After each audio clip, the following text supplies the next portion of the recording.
تم توبہ کرنے والے بنو، میں تمہارے سارے معاف کروں گا۔ یا عبادی الذین اسرفوا علی انفسہم، اے میرے نافرمان بندو آ جاؤ مجھے منا لو، مجھے راضی کر لو۔ من تقرب الی تلقیتہ من بعید، تم مجھے راضی کرنے آؤ، میں آگے بڑھ کے تمہارا استقبال کروں گا۔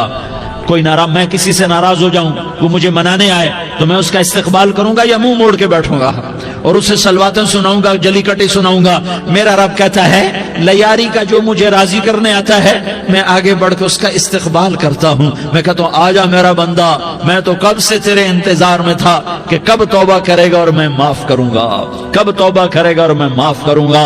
اللہ کو اپنا بناؤ، اس کے در پر جھکنے کے ساتھ ہمارے گناہوں کی حیثیت ہی کوئی نہیں ہے۔ بنی اسرائیل میں ایک آدمی نے 99 قتل کیے، اس کو خیال آیا میں توبہ کروں، ایک عبادت گزار کے پاس گیا اور اس سے پوچھنے لگا میں نے 99 قتل کیے ہیں، میری توبہ ہو سکتی ہے؟ اس نے کہا ہرگز نہیں، تو بڑا ظالم ہے، تیری کوئی توبہ نہیں۔ اس کو غصہ چڑھا، اس نے اسے بھی قتل کر دیا، 100 کر دیے۔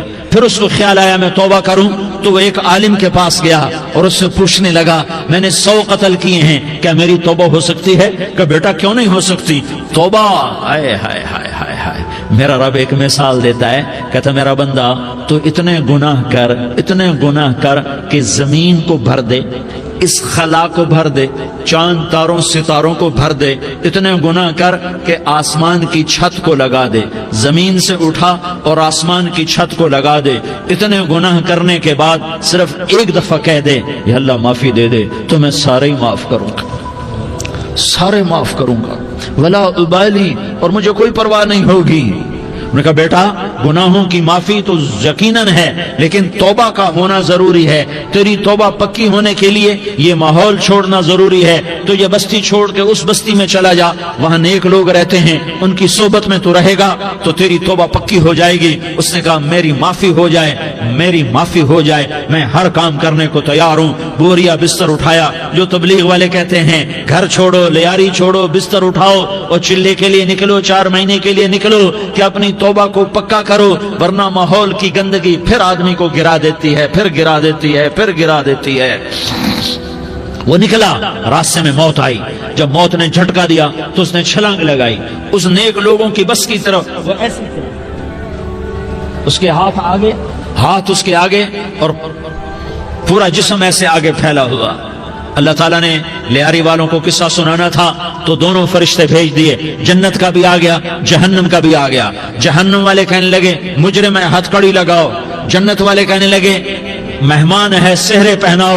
جہنم والے کہنے لگے توبہ ادھوری ہے، ابھی توبہ پکی نہیں ہے، ابھی نیک لوگوں کے شہر کو پہنچا ہی نہیں ہے کہ موت آ گئی۔ اور جنت کے میں کہنے لگے نہیں نہیں نہیں، توبہ ارادے سے ہو جاتی ہے، ارادہ کر لیا توبہ ہو گئی، ہمارا مہمان ہے۔ اللہ نے تیسرا فرشتہ بھیجا، جاؤ فیصلہ کرو۔ کیا فیصلہ کرو؟ وہ یہاں مرا پڑا ہے، یہ اس کی بستی ہے، یہ نیک لوگوں کی بستی ہے، وہ یہاں مرا پڑا تھا۔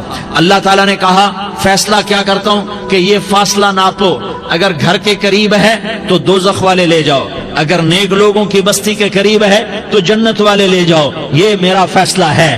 ہائے ہائے واہ میرا رب، میں تیرے قربان۔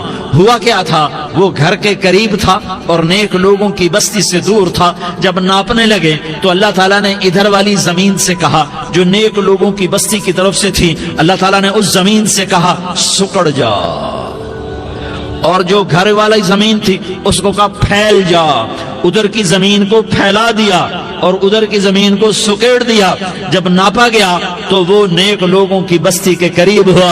اللہ نے کہا لے جاؤ جنت میں، ہم نے معاف کر دیا۔